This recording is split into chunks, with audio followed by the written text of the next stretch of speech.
Hello and welcome to session 5. Today we're going to be looking at the candidates and who you can vote for. Let's start off with a quick discussion. Who are the main political parties in the UK?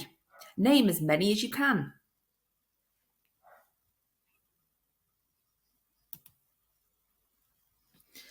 So, who can I vote for? In each election, several candidates will stand and you will choose who you want to represent you. Most of the candidates will belong to a political party. There are many available and these are some of the main ones. Let's see how many you are able to name. So we have the Conservatives, Green Party, Labour, Liberal Democrats, Plaid Cymru, Reform and the SNP. Plaid Cymru only stand for elections in Wales and the SNP, the Scottish National Party, only stand in elections in Scotland. There are also several political parties that only stand in constituencies in Northern Ireland. You can see the party logos there on the slide. As the election campaigns are now going on, it's likely that you'll see these logos on posters, banners, promotions and adverts, so look out for them. However, some candidates do not belong to a political party and they choose to be independent and they stand for their independent values. For example, the former Labour Party leader Jeremy Corbyn now stands as an independent. You might have heard of him. Who leads the parties? Here are the leaders of the main political parties of the UK. Do you recognise them? Do you know their names? Do you know which party they are the leader of? Have a quick discussion and see how many you can get. Remember though, unless you live in their constituency, you won't be able to vote for these people. In the UK, you vote for your local constituency candidates and MP for the party. And whichever party wins the most seats form the government and the party leader will become the Prime Minister.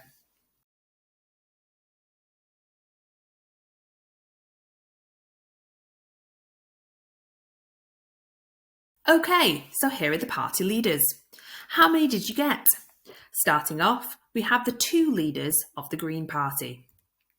This is unusual, as all the other parties have just one leader.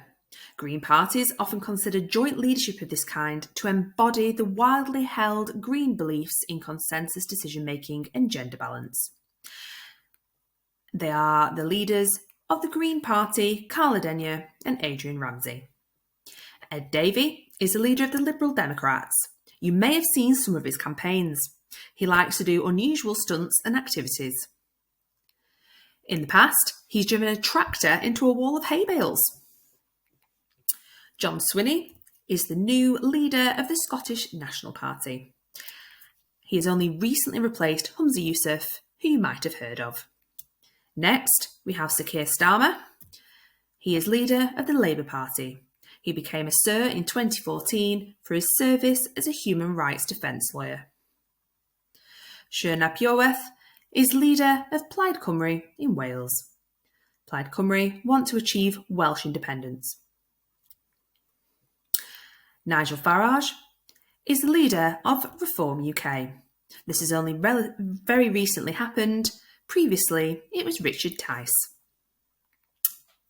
And finally, the leader of the Conservative Party is Rishi Sunak. Again, because the Conservative Party won the most seats in 2019, the leader of the Conservative Party therefore became the Prime Minister, and in 2019, this was Boris Johnson.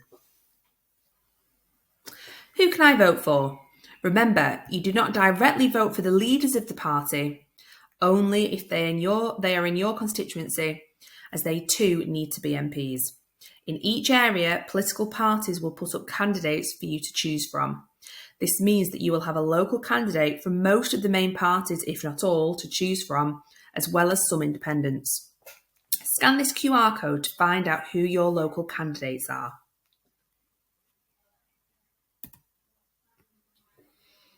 It's a good idea to find out more about your candidates so you can decide who you align with the most and who you will choose to vote for.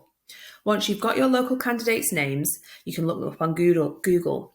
The best way to often find information nowadays is through their social media accounts. This is often up to date with the most information on the day-to-day activities. Most are on Facebook, Instagram, and X, formerly Twitter. Many of them may already be an MP and be hoping to be re-elected, so therefore you can have a look at what they've been up to during their time in office on their personal website. You'll probably also get leaflets from the candidates coming through your door in the run-up to the general election, so hang on to these, have a read, and you can compare them to your different candidates to help you to decide for who to vote for on the 4th of July, not long now. You can also attend what's called a hustings event. This is where all or most of the local candidates meet and take questions from the constituents and answer and debate them with the other candidates. Take a look at this website to see if there is one in your area.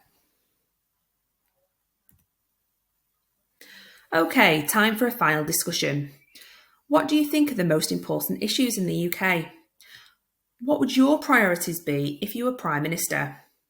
What do you want your local candidates to focus on in your area? Time to discuss and share your ideas. Thank you for taking part in session 5. In the next session, we will be exploring manifestos and issues. See you soon.